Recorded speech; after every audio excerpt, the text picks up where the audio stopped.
को कही सकई प्रयाग प्रभाऊ, कलुष पुंज कुंजर मृगराऊ, अस तीरथ पति देख सुहावा, सुख सागर रघुबर सुख पावा। अर्थात पापों के समूह रूपी हाथी को मारने के लिए सिंह रूप प्रयागराज का प्रभाव कौन कह सकता है। ऐसे सुहावने तीर्थराज का दर्शन कर सुख के समुद्र रघुकुल श्रेष्ठ श्री राम जी ने भी सुख पाया। जय श्री राम। मित्रों, आप सभी का हमारे YouTube channel Bharat Darshan with DP में हार्दिक स्वागत है। इस समय हम चल रहे हैं तीर्थराज प्रयाग के दर्शन के लिए। यहाँ करेंगे त्रिवेणी में स्नान। इस वीडियो में हम आपको अवगत कराएंगे कि आप प्रयागराज कैसे आ सकते हैं, यहाँ पर आप कहाँ कहाँ भ्रमण कर सकते हैं। इसके साथ ही प्रयाग से जुड़ी हुई अन्य बहुत सी महत्वपूर्ण जानकारियाँ इस वीडियो में मैं आपके साथ शेयर करूँगा।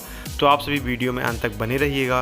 वीडियो यदि पसंद आए तो वीडियो को लाइक एवं शेयर करें, और चैनल पर यदि आप नए हैं तो चैनल को सब्सक्राइब कर बेल आइकन प्रेस कर दीजिए, जिससे भविष्य में आने वाली वीडियोस प्राप्त होती रहें। तो आइए हमारे साथ करिए संपूर्ण प्रयागराज के दर्शन। यमुना जी की धारा से हम लोग संगम की तरफ प्रस्थान कर रहे हैं। एक वाइट, ये है अकबर का किला। ये श्री अक्षय वट मंदिर है पाताल। अमर शहीद चंद्रशेखर आज़ाद पार्क हम लोग पहुंच चुके हैं। सामने जो आप स्टेचू देख रहे हैं चंद्रशेखर आज़ाद जी का।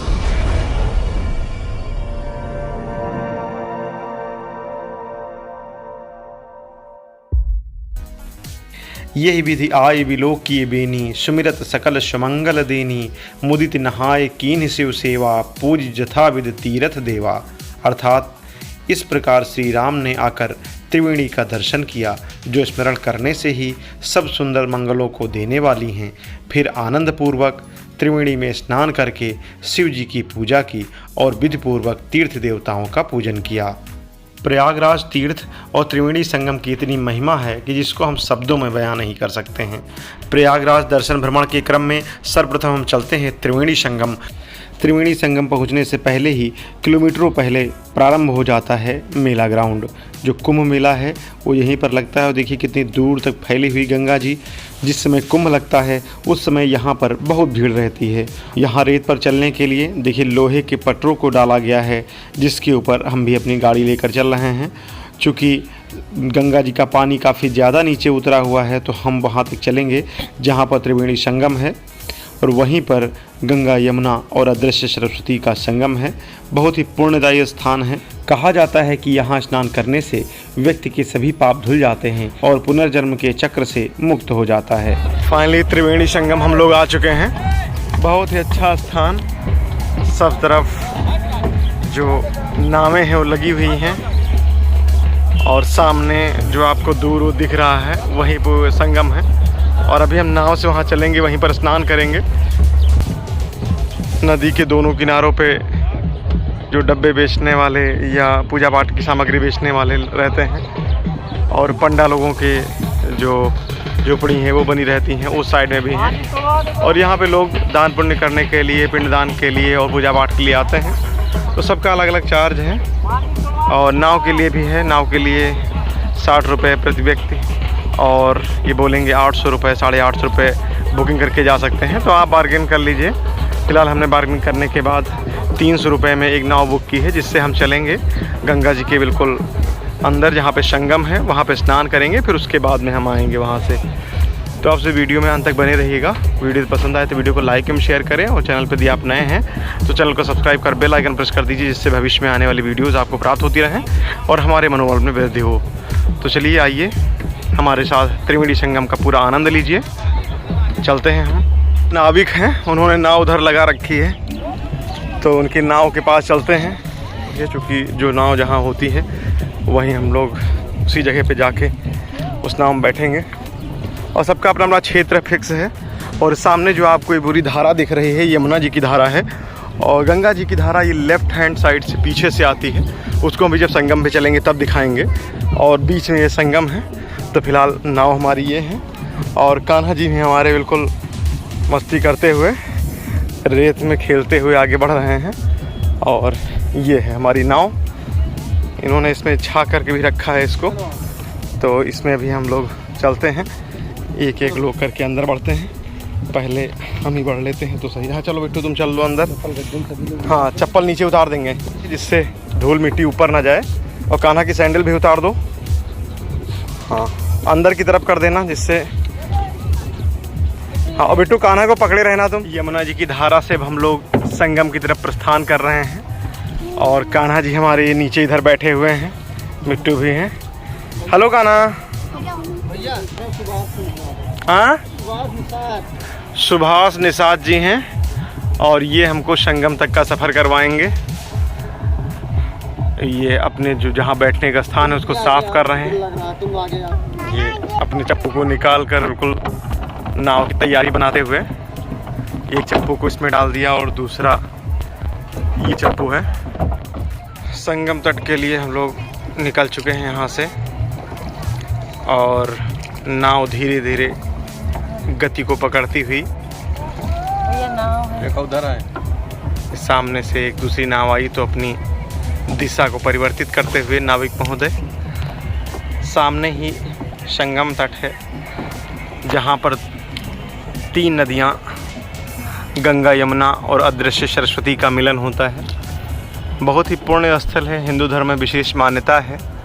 यहाँ के स्नान का और उसके बाद दान का विशेष महत्व है। वीडियो में आगे बढ़ने से पूर्व हम आपको अवगत करा दें कि आप तीर्थराज प्रयाग कैसे पहुंच सकते हैं। सर्वप्रथम हम रेल मार्ग की बात करें तो प्रयागराज उत्तर मध्य रेलवे जोन का प्रमुख स्टेशन है। यहां पर देश के प्रमुख शहरों जैसे दिल्ली, मुंबई, बेंगलुरु, चेन्नई, हैदराबाद, कोलकाता, भोपाल, ग्वालियर, जयपुर आदि से सीधे ट्रेन आती हैं। रेलवे स्टेशन से आप स्थानीय गाड़ी, ऑटो रिक्शा, ई रिक्शा और सिटी बस के माध्यम से अपने गंतव्य तक पहुँच सकते हैं। अब यदि हम हवाई मार्ग की बात करें तो प्रयागराज डोमेस्टिक हवाई अड्डा है। बर्मबली एयरफोर्स बेस के रूप में भी प्रसिद्ध है। ये प्रयागराज से 12 किलोमीटर दूर है। प्रयागराज से निकटतम अन्य 2 और हवाई अड्डे हैं। इनमें से वाराणसी में लाल बहादुर शास्त्री हवाई अड्डा जो प्रयागराज से 150 किलोमीटर है और लखनऊ में अमौसी अंतर्राष्ट्रीय हवाई अड्डा जो प्रयागराज से 200 किलोमीटर की दूरी पर है। यहाँ से आप उत्तर प्रदेश परिवहन की बस या प्राइवेट टैक्सी लेकर बहुत ही सुगमता से प्रयागराज पहुँच सकते हैं। अब यदि हम सड़क मार्ग की बात करें तो प्रयागराज NH27, NH76, NH96 और NH28 से जुड़ा हुआ है। यहाँ की सड़कें बहुत ही अच्छी हैं तो आप उनका सहारा लेकर सीधे प्रयागराज पहुंच सकते हैं। मित्रों आप सभी से एक अपील, नेचर को क्लीन एवं ग्रीन बनाए रखने में मदद करें। सिंगल यूज प्लास्टिक का प्रयोग ना करें। त्रिवेणी संगम में हम भी पहुंच चुके हैं, स्नान कर रहे हैं। नमस्कार। संगम में जल बहुत कम है तो हम सभी लोग इसी तरीके से स्नान कर रहे हैं और जो यमुना जी की तरफ का क्षेत्र है उसमें जल थोड़ा अधिक है तो फाइनली डुबकी हम उसी में लगा रहे हैं। ये देखिए यहाँ पे काफ़ी गहरा जल है तो यहाँ पर भी हम डुबकी लगाते हैं और उसके बाद में चलते हैं आगे। संगम क्षेत्र में जल बिल्कुल ना के बराबर है या कह लें कि आप लगभग 1 फीट तक जल है। देखिए लोग चल रहे हैं तो उससे आपको अंदाज़ा लग रहा होगा जल बिल्कुल बहुत ही कम है। और जहाँ पर हम खड़े हुए हैं ये यमुना जी का क्षेत्र है और इधर ये काफ़ी ज़्यादा गहरा है और सामने की तरफ जहाँ पर दोनों लोग का मिलन होता है उधर फिर भी थोड़ा जल है। तो नहाने के लिए आपको थोड़ा सा परिश्रम करना पड़ेगा, आगे बढ़ना पड़ेगा। लेकिन यमुना जी की धारा में जाना पूर्णतः वर्जित है। जो संगम तट है उसी पर सभी लोग स्नान करते हैं और जितने भी श्रद्धालु आए हैं वो सभी लोग संगम के इस पवित्र स्थल पर डुबकी लगा रहे हैं और पुण्य लाभ अर्जित कर रहे हैं। जय गंगा मैया की, जय त्रिवेणी संगम की, जय प्रयागराज धाम की। नमामि गंगे की तर्ज पर या नमामि गंगे के उद्देश्य को लेकर के गंगा को साफ करने के लिए सामने देखिए मशीन चल रही है। जो लोग संगम तट पर पन्नियाँ, नारियल, कुछ और थर्माकोल की प्लेट जो डालते हैं उसको ये मशीन निकाल लेती है। ये अनवरत यहाँ पर चलती रहती है जिससे इस तट को स्वच्छ रखा जाए। जो फूल होते हैं उनको भी ये निकाल लेती हैं। और इधर से ये दृश्य आप देखिए कितना सुंदर दृश्य है, बहुत ही अद्भुत नज़ारा। नीला आसमान और नीली यमुना जी की धारा, बीच में संगम पर रेत फैली हुई और बाएं हाथ पर ये इलाहाबाद या प्रयागराज का किला, बहुत ही दिव्य स्थान। संगम में स्नान करने के उपरांत हम बिल्कुल अब जहाँ पर हमारी गाड़ी लगी हुई है वहीं हम पहुँच रहे हैं। नाविक महोदय बहुत मेहनत कर रहे हैं। प्रयागराज के प्रमुख दर्शनीय स्थलों के बारे में हम आपको अवगत करवा दें। यहाँ के प्रमुख दर्शनीय स्थल त्रिवेणी संगम, जहाँ इस समय हम हैं, बड़े हनुमान जी मंदिर, इसी को लेटे हनुमान जी मंदिर भी बोलते हैं, अक्षयवट, अकबर का किला, पातालपुरी किला मंदिर, मनकामेश्वर मंदिर, चंद्रशेखर आज़ाद पार्क, आनंद भवन संग्रहालय, खुसरो बाग, जवाहर तारा मंडल, प्रयागराज संग्रहालय, इलाहाबाद विश्वविद्यालय या प्रयाग विश्वविद्यालय, Bharadwaj park, all central cathedral, company garden आदि प्रमुख यहाँ के दर्शनीय स्थल हैं। तो यदि आप प्रयागराज आते हैं तो इन सभी प्रमुख स्थलों का दर्शन भ्रमण कर सकते हैं। फिलहाल हम आपको अधिकांश स्थलों के जो प्रसिद्ध स्थल हैं उनका दर्शन लाभ इसमें करवाएंगे, तो वीडियो में अंत तक आप सभी बने रहिएगा। सामने जो किला आप देख रहे हैं ये अकबर का किला है। त्रिवेणी संगम के बाद अब हम चलते हैं बड़े हनुमान जी मंदिर। यह मंदिर जब आप त्रिवेणी संगम से अकबर के किले की तरफ आते हैं तो दाहिनी तरफ मुड़ने पर पड़ता है। ये यमुना द्वार है और यहीं हमने गाड़ी पार्क कर दी। और ये देखिए, ये बहुत सारी पुरानी चीज़ें, घोड़े की नाल, शंख, पुराने सिक्के, जो तांबे के सिक्के हैं और विभिन्न प्रकार के शंख आदि सामग्री यहाँ बेच रहे हैं। सामने जो आपको मंदिर दिख रहा है यही बड़े हनुमान जी मंदिर है। यहाँ पर बहुत से लोग अपनी मनौती मानने के लिए आते हैं और वो ढोल नगाड़ों के साथ में जो धर्म ध्वजा होती है उसको लगाते हैं। सामने आपको बहुत सारी ध्वजाएं एक साथ दिख रही होंगी, ये मान्यता की ध्वजाएं हैं। लोग इनको बड़े बड़े बांस के डंडों में लगा करके यहाँ ले करके आते हैं। कहते हैं प्रत्येक वर्ष गंगा जी यहाँ पे जो लेटे हनुमान जी हैं यहाँ तक आती हैं और हनुमान जी को स्नान करा करके फिर वापस चली जाती हैं। अक्सर हमने देखा भी है। और यहाँ देखिए, लोग मस्त हैं, मस्ती में हम लोग चल रहे हैं बड़े हनुमान जी के दर्शन के लिए। जय बजरंगबली, बजरंगबली सभी का कल्याण करें।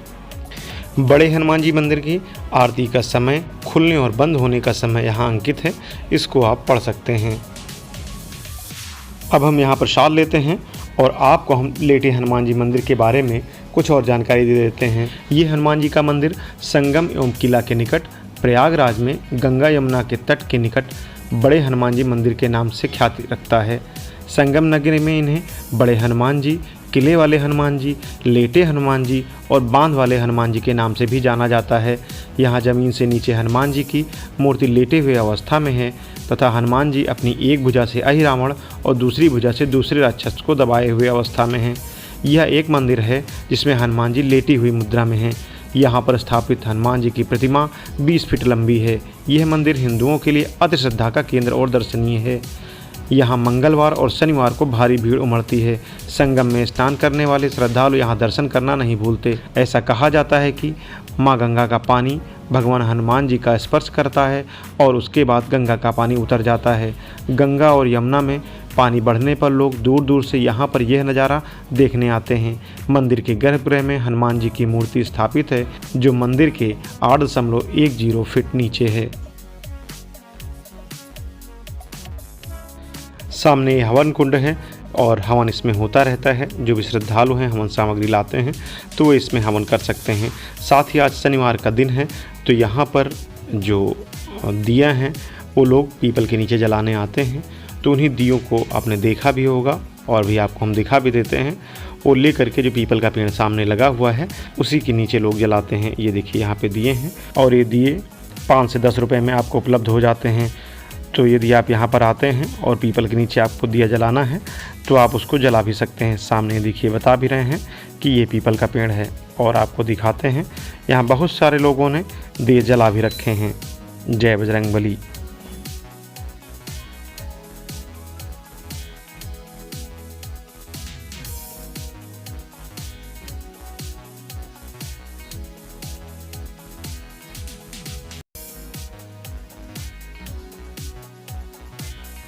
हम सभी लोगों ने बजरंगबली के बहुत सुंदर दर्शन प्राप्त किए और अब हम चलते हैं अक्षयवट, पातालपुरी किला मंदिर और मनकामेश्वर मंदिर के दर्शन के लिए। ये भी जैसे ही किला प्रारंभ होता है उसी के अंदर पड़ता है। आप सभी लोग इन श्रद्धालुओं के नृत्य का आनंद उठाइए।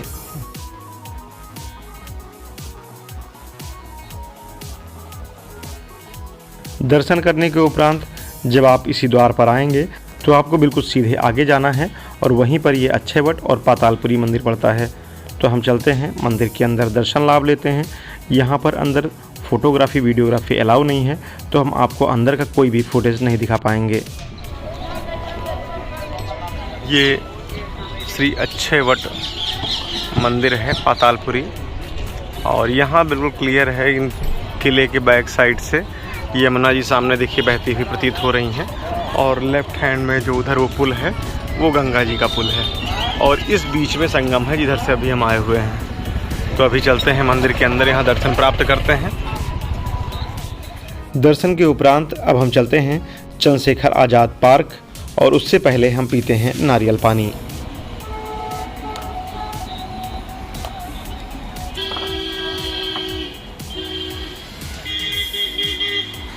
अमर शहीद चंद्रशेखर आज़ाद पार्क हम लोग पहुंच चुके हैं, और ये गेट नंबर 3 है, और गेट नंबर 3 की दाहिनी तरफ पर ये है टिकट घर। यहाँ पर एक वयस्क के लिए टिकट का मूल्य 5 रुपये है, तो हम 5 लोग हैं, तो फिलहाल 5 टिकट लेते हैं इनके पास से।